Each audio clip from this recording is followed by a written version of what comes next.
Le 3 novembre 1762, Lyon était enveloppé d'un brouillard si épais que les lampes à huile de chaque côté de la rue ne pouvaient éclairer que quelques pas. Le vent d'automne souffle dans les ruelles, apportant une sensation de froid et une odeur particulière que seuls les forgerons peuvent reconnaître, l'odeur du métal rougeoyant. Mais aujourd'hui, cette odeur ne provenait d'aucun atelier.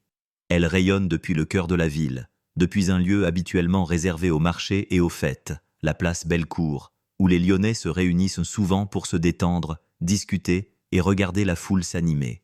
Mais aujourd'hui, ils se sont rassemblés là pour une raison différente, une raison qui a à la fois rendu les gens incapables de résister à la curiosité et a poussé les âmes sensibles à se demander s'ils devaient aller regarder ou rester chez eux.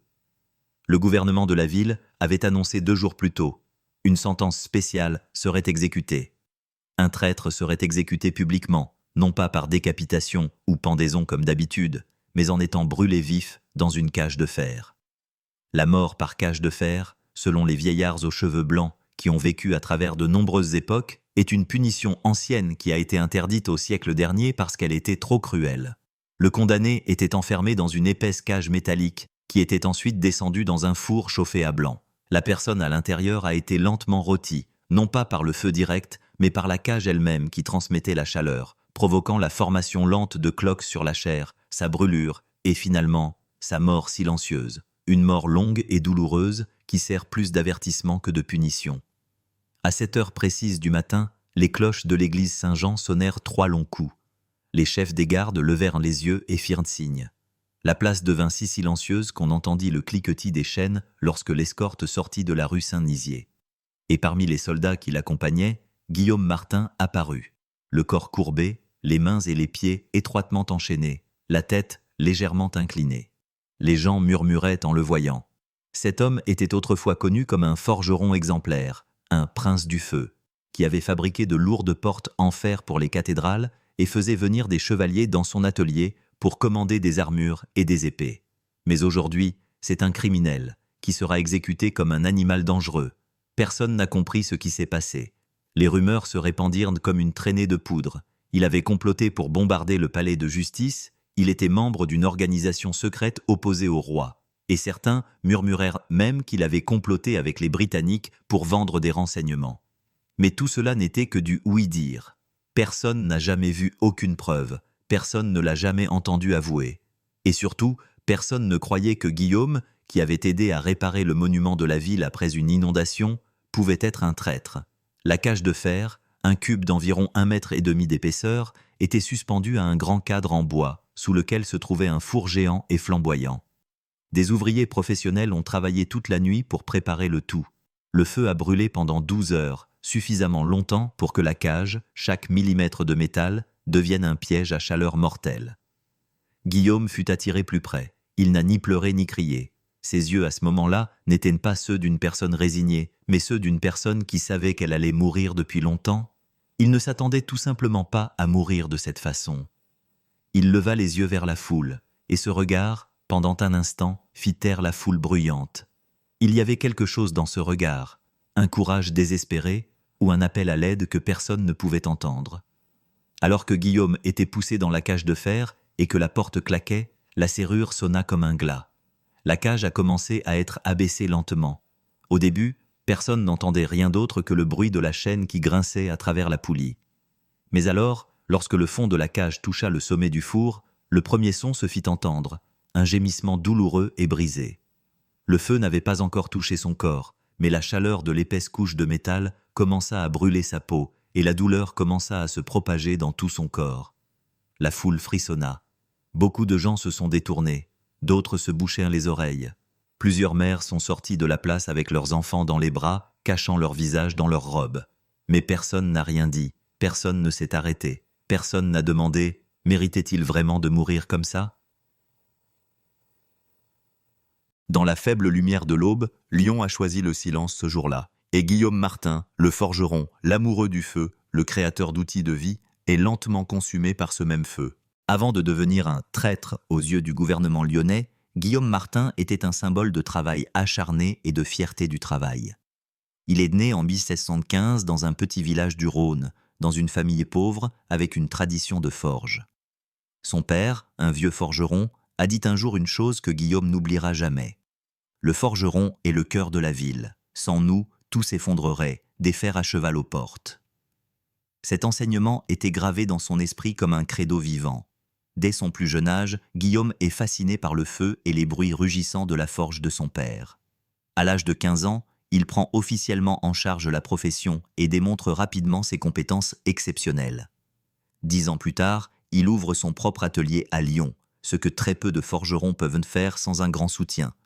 Mais pour Guillaume, tout se résume à des mains calleuses et un esprit clair. Guillaume n'était pas seulement un forgeron habile, il était aussi un leader naturel. Constatant que les ouvriers de la ville étaient opprimés par de lourdes politiques fiscales et exploités par de riches employeurs, il commença à créer le syndicat des forgerons de Lyon, la première organisation de l'époque à protéger les droits des ouvriers. Sous sa direction, le syndicat a connu une croissance rapide, luttant non seulement pour des salaires plus élevés et des heures de travail plus courtes, mais aussi pour créer des fonds pour soutenir les travailleurs blessés ou malades. Cela a fait de lui une épine dans le pied de la noblesse et du gouvernement. Mais grâce au prestige et à l'étroite solidarité des ouvriers, Guillaume resta inébranlable et fut même salué par beaucoup comme le roi sans couronne des ouvriers lyonnais. L'année 1760 marque un tournant décisif. La crise économique a éclaté lorsque les récoltes ont été mauvaises à répétition et que les prix ont grimpé en flèche. Le prix du pain, aliment de base des pauvres, a doublé en quelques mois seulement. L'indignation monta et Guillaume, en tant que leader, ne resta pas à l'écart. Il a rédigé une lettre ferme adressée au gouvernement de la ville, exigeant des prix plus bas pour les produits de première nécessité et un soutien aux travailleurs au chômage. La lettre a été signée par des centaines d'autres forgerons et artisans, ce qui en fait un manifeste sans précédent. La lettre a suscité une forte vague dans l'opinion publique. Des milliers de personnes sont descendues dans la rue pour protester pacifiquement.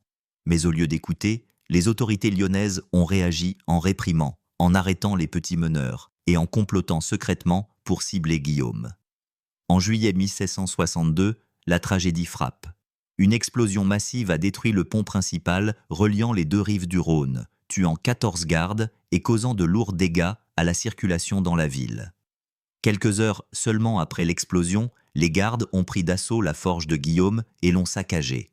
Ils ont trouvé une cuve de poudre de soufre et d'huile de braie, quelque chose dont toute forge aurait besoin pour tremper le métal. Mais cette fois, cela s'est transformé en preuve incriminante.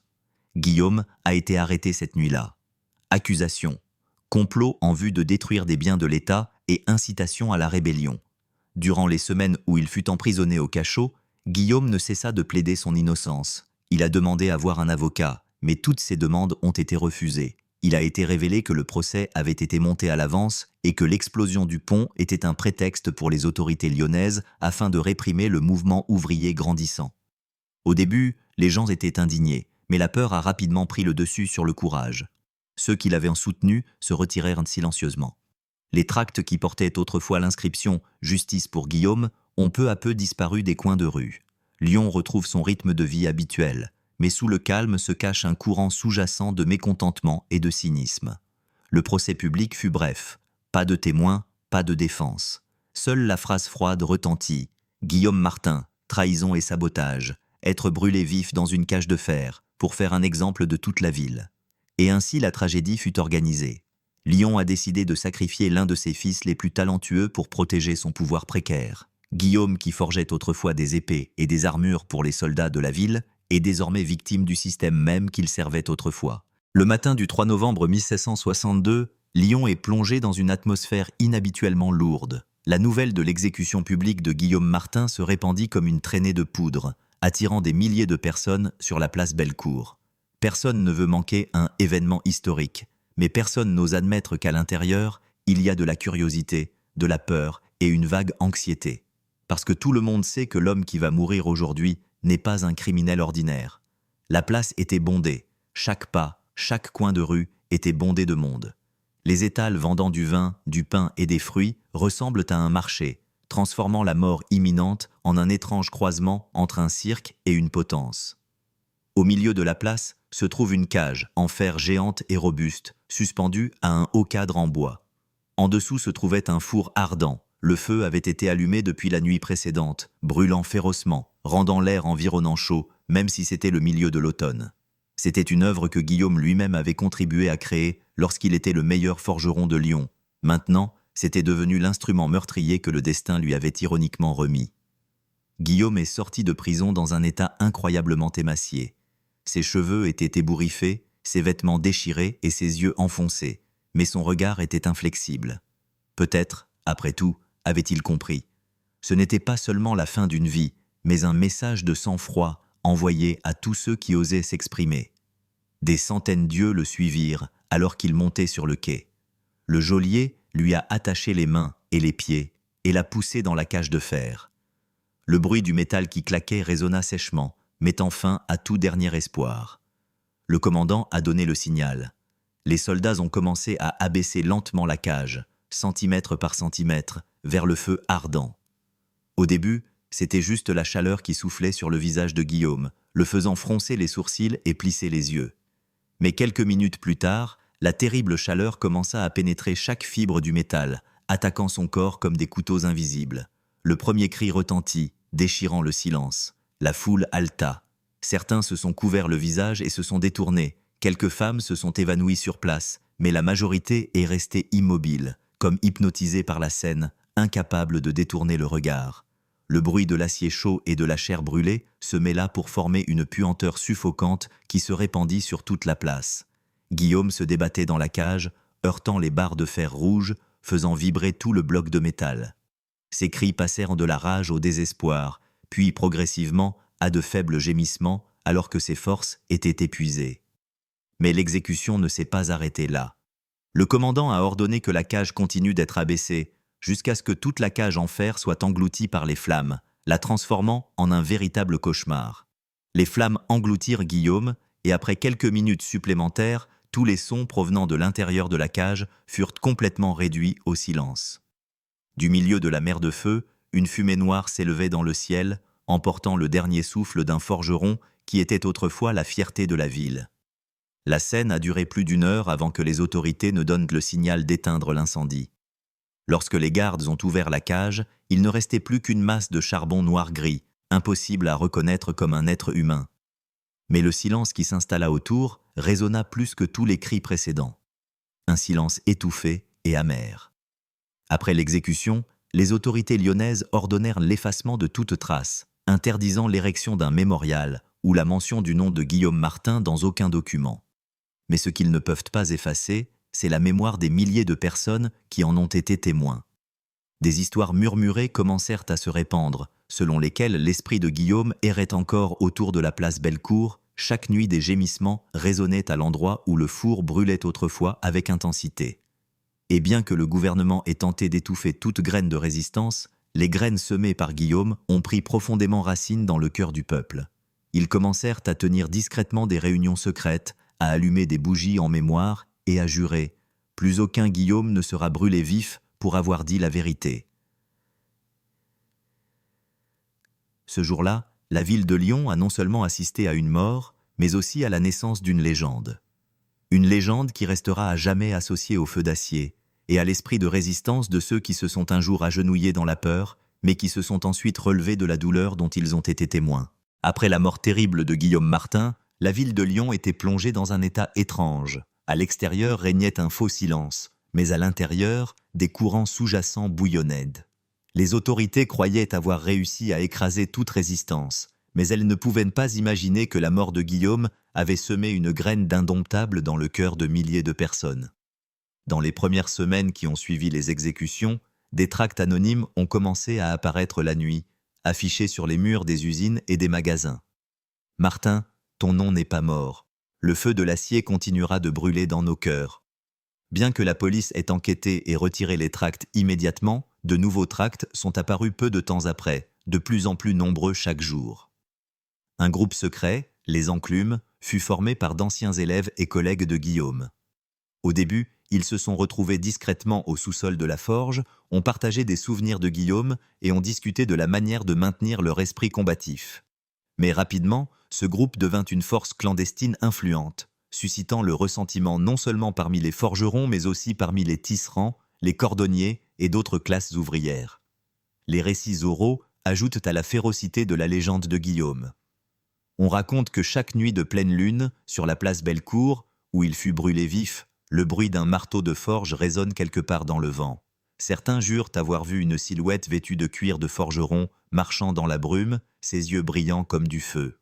Pour les pauvres, c'était un signe que Guillaume les protégeait toujours. Pour le gouvernement, c'est un cauchemar sans fin. En 1765, un événement secoue les autorités lyonnaises. Un pont neuf brûle dans la nuit, le jour anniversaire de la mort de Guillaume Martin. Sur un mur voisin, des mots griffonnés apparaissaient. « Ceci est un rappel du feu d'acier ». L'incident a poussé la police à fouiller toute la ville, arrêtant des dizaines de personnes, mais sans jamais trouver le véritable coupable. Les marchands et les nobles, qui avaient ri de l'exécution de Guillaume, commencèrent alors à paniquer. Ils ont embauché plus de gardes et ont construit une clôture en fer autour de la maison. Mais ce qu'ils ne peuvent pas empêcher, c'est la peur qui s'enracine de plus en plus dans leur esprit. La peur que les mêmes mains froides qu'ils méprisaient autrefois soient maintenant punies par les mêmes personnes qu'ils méprisaient autrefois. Pendant ce temps, les intellectuels lyonnais, jusque-là silencieux, se transformaient eux aussi peu à peu. Des articles et des poèmes commencent à mentionner Guillaume Martin de manière discrète mais puissante. Un poète anonyme a écrit « Quand le feu s'éteint, les cendres se transforment en graines, et de ces graines naît une forêt de justice qu'aucune épée ne peut abattre. » Le poème se répandit dans les tavernes, les églises et à chaque coin de rue, faisant de Guillaume un symbole d'indomptable. L'événement le plus mémorable eut lieu en 1768. Un groupe de jeunes ouvriers, dans l'obscurité de la nuit, érigea secrètement un mémorial en fer forgé au milieu de la place Bellecour. Seule une courte ligne y était gravée. « Guillaume Martin, le forgeron qui ne meurt jamais ». Bien que la stèle ait été rapidement détruite, l'image avait déjà laissé une profonde empreinte dans la mémoire collective. Lyon n'est plus la ville de la peur qu'elle était autrefois. Chaque fois que le gouvernement imposait davantage d'impôts, chaque fois que la police arrêtait un travailleur, la vague de résistance devenait plus forte, comme un feu qui couvait et qui ne pouvait être éteint. Dans les coulisses, les enclumes continuèrent de grandir, se connectant secrètement aux mouvements révolutionnaires à Paris, semant les graines d'une lutte plus large. Guillaume Martin, bien que réduit en cendres, son nom est devenu un flambeau pour éclairer la voie d'une nouvelle génération de combattants. Son histoire se répandit dans toute la France, et beaucoup considérèrent la mort de Guillaume comme le premier signal d'alarme de la grande révolution qui allait survenir peu après. Plus de 2 siècles se sont écoulés depuis que Guillaume Martin a été brûlé vif place Bellecour, mais son histoire n'a pas disparu. L'histoire de Lyon, et de la France plus largement, a connu de terribles bouleversements, révolutions, guerres et de nombreux changements de régime. Mais une chose reste constante, le nom de Guillaume Martin a toujours été un symbole vivant de courage et de résistance. En 1889, à l'occasion du centenaire de la Révolution française, la municipalité de Lyon, alors profondément changée d'idéologie, décide d'ériger un monument en hommage à ceux tombés pour la liberté. Parmi la longue liste des héros, le nom de Guillaume Martin est gravé de la manière la plus solennelle, avec l'inscription « Il est mort pour que nous puissions vivre libres ». Peu de temps après, une petite rue menant à la place Bellecour fut nommée rue du Forgeron Libre.